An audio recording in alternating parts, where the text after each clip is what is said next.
अस्वस्थ रहना एक सकारात्मक होने की निशानी है, उसका चिन्ह है, अच्छी बात है। लेकिन सदैव अस्वस्थ रहना और आंखें मूंद लेना कि मेरे साथ ऐसा कुछ नहीं हो सकता, चाहे वो एक्सीडेंट हो, चाहे वो आज जो दशा हमारे पड़ोसी मुल्क बांग्लादेश में है, उसके लिए अपने आप को आश्वस्त करना हो। सर्वप्रथम यहाँ मैं सोशल मीडिया के भाई बंधुओं से अनुरोध करता हूँ कि बांग्लादेश में लटकी हुई लाशों का कम से कम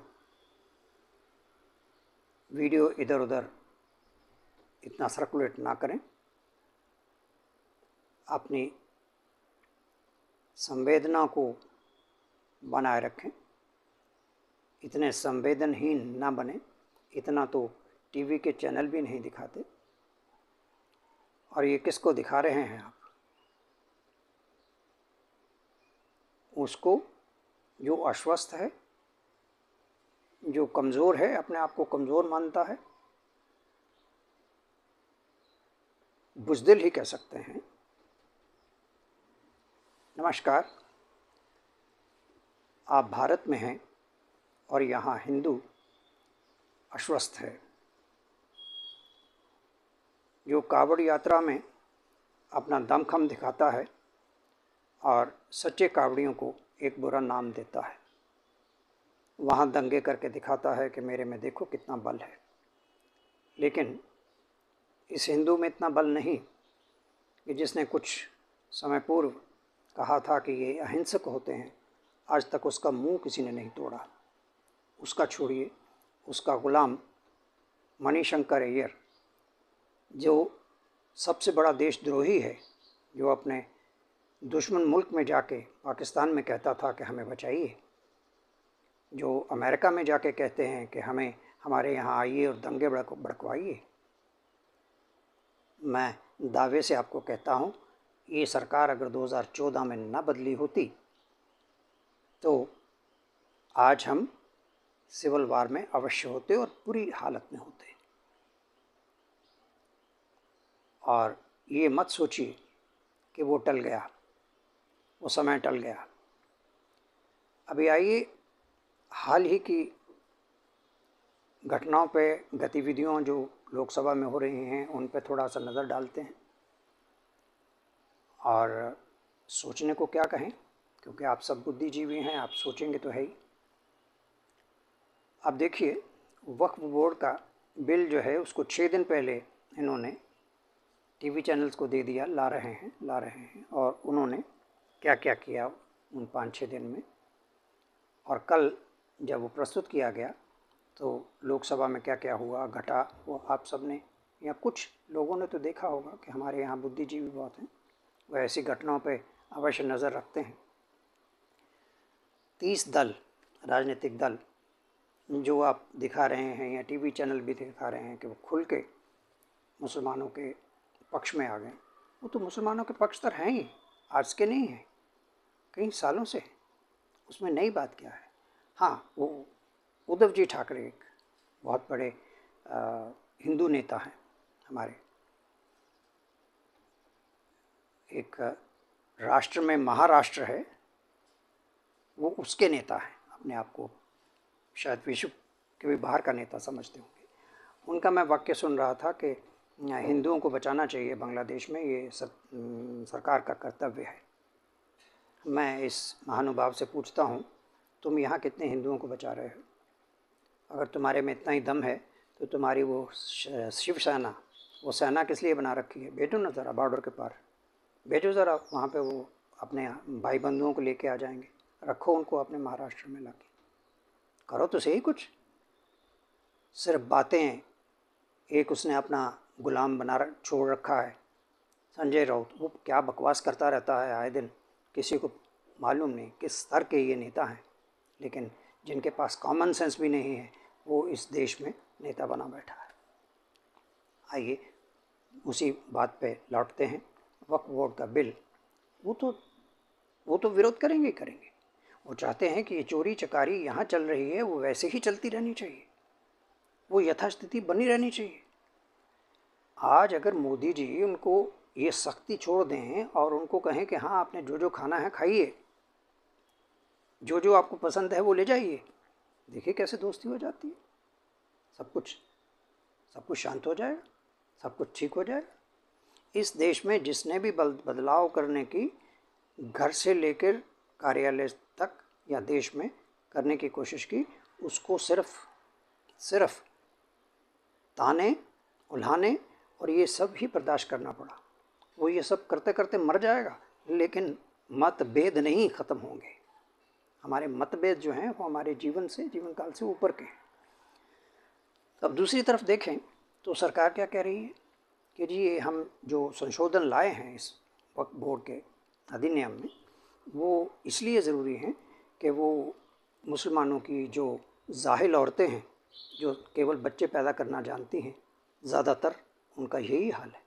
क्योंकि मदरसे से पढ़ा हुआ इंसान और उसकी औरत वो क्या करेंगे, बच्चे ही पैदा करेंगे और क्या करेंगे। वो उनके हक जो हैं उनको सुरक्षा प्रदान की जाए, मतलब वो उनको ठीक से पालन पोषण हो जाए और वो बड़े हो जाएं, तगड़े हो जाएं, और वो किसको मारें, हिंदुओं को।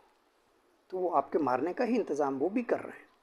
तो कहने का तात्पर्य ये है कि सभी देखा जाए तो हिंदू विरोधी ही कार्य कर रहे हैं, किसी की आपको नहीं पड़ी हुई। अब लोकतंत्र के 3 स्तंभ बोला जाता है, जो मुझे अभी अपने दिमाग में आ रहे हैं कि लोकसभा, यहाँ ये चुन के आप तिलंगे भेजते हैं जो कौन से कानून बनाएंगे, जो कि ये नहीं जानते कि वो लोकसभा में बैठे हैं या किसी टी स्टॉल पे बैठे हैं। और दूसरा हमारे न्यायपालिका, वो तो सर्वोच्च उच्चतम अति उत्तम न्याय प्रणाली है हमारे भारत में। और तीसरा हमारा पत्रकारिता, वो भी आप देख ही रहे हैं। ये 3 स्तंभ हैं।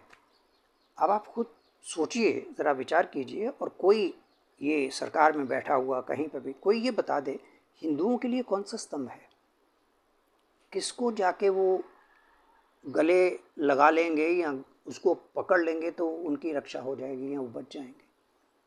आज हर कोई उठ के ओ हिंदुओं के लिए बहुत बुरा हो गया। अरे बुरा हो गया, तुम पहले अपने आप को तो संभालना सीखो। क्यों हिंदू सॉफ्ट टारगेट है? आज से नहीं, कई वर्षों से, कई सदियों से। क्यों? इस पे विचार करने का कोई समय है किसी के पास? क्यों? कि हिंदू बटा हुआ है, हिंदू मतभेद रखता है, जातियों में बटा हुआ है, छोटे छोटे टुकड़ों में बटा हुआ है। कहीं भी वो एक मत तो छोड़िए, वो एक दूसरे के साथ बैठना पसंद नहीं करता, एक दूसरे को मारना पसंद करता है। वो हिंदू क्या कर लेगा? वो सॉफ्ट टारगेट ही रहेगा। कहीं पे भी जाओ उसको कोई ना कोई पीटेगा। ये हालात तो वही है। जैसे एक पिक्चर में कहा गया था कि मैं कोई मंदिर का घंटा हूँ, जो आता है मुझे बजा जाता है। हिंदू की आज दशा वही है, और वो दशा यही रहेगी। वो रहेगी हमारे अपने कारण से रहेगी। बाकी आप कहें कि सरकारें आपको कोई सुरक्षित या कवच दे जाएंगी, ये भूल जाइए। और ये आश्वस्त होके चलना कि नहीं मेरे साथ तो ऐसा हो नहीं सकता। आप महाशय, महानुभावों, आप भेड़ियों से, गिद्धों से घिरे जा चुके हैं, और आप आंखें मूंद लीजिए कबूतर की तरह कि नहीं आपको तो कुछ नहीं होगा। ये मेरे भाई ने सुरक्षा के लिए भेजे होंगे। भाई ने भी क्या, भाईजान ने मेरी सुरक्षा के लिए भेजे होंगे। तो उसका परिणाम जो है, निर्णय जो है, वो यही निकलेगा कि आप मरेंगे, कुछ और नहीं हो पाएगा। वो टोकरी लेके जो माता जी बहन जी सुबह मंदिर जाती हैं और बाद में आके सारा दिन घर में आके आतंक फैलाती हैं, कहीं बहू को कष्ट दे रही हैं, कहीं बेटी को कष्ट दे रही हैं, कहीं बेटी को सिखा रही हैं कि हाँ तुमने अपना घर परिवार कैसे चलाना है, अपने पति की गर्दन नीचे कैसे दबो के रखनी है, अपने सास ससुर के साथ कैसे बिहेव करना है। ये सब छोड़िए, आंखें खोलिए। कहीं मर गए, कहीं चले गए, ये सब करते करते कुछ हुआ? जो आप कर रहे हैं कुछ तो सुधार करके जाइए। अपने बच्चों को कम से कम आप बदल नहीं सकते, आप सुधर नहीं सकते। अपने बच्चों को सालसा सिखाने के बजाय उनको शस्त्र की विद्या सिखाइए, पिस्टल चलाना सिखाइए। हो सके तो अपने जीवन काल में उनको लाइसेंस दिलवा के जाइए पिस्टल का, अपने पास पिस्टल रख सकें। ऐसा युग आने वाला है। ये सरकारें कितनी देर चलती रहेंगी ऐसी? ये पलटी जब लगी 8-10 लोगों के समूह ने, 20-25 के समूह ने कोई सरकार बना ली, यहाँ सिविल वॉर होना ही होना है।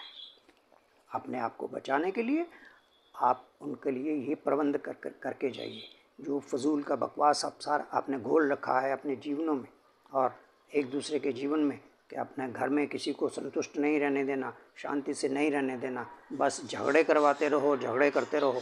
जब से आए हैं जीवन में और जब तक चले ना जाए, उसको बदलिए कम से कम। ये फजूल के जो आप मिडिल क्लास होते हुए, अब मिडिल क्लास को देख लीजिए क्या मिला। अब मोदी जी महोदय ने भी मिडिल क्लास को क्या क्या क्या दिया? स्टैंडर्ड डिडक्शन बढ़ा दी, बस लॉलीपॉप दे के चूसते रहो। जबकि मध्य वर्ग ही है जो, मध्यम वर्ग सबसे ज़्यादा टैक्स भरता है इस देश में, और उस टैक्स से 80 करोड़ फ्री का राशन खाते हैं। इन्हीं मोदी जी ने कहा था कि 70 साल के बुज़ुर्गों को क्या देंगे, आयुष्मान में फ्री कवरेज देंगे। उसके लिए भूल गए क्योंकि वो बहुत महंगा पड़ता है। 80 करोड़ को राशन मिलना चाहिए, और 80 करोड़ में वो कितने लोग हैं जो हिंदू हैं, वो ज़रा गिनती करके देख लीजिए। हमारी जितनी भी नीतियां हैं, जितने भी हमारे कार्यक्रम हैं, उसका सबसे बड़ा भाग जो है वो मुसलमान ही इस देश में खाएंगे, और वही इसका फल भोगेंगे, और वो खा पी के तगड़े होके आप ही लोगों को मारेंगे, ताकि आपका सफाया हो जाए। और ये क्या बने, मुझे कहने की आवश्यकता नहीं।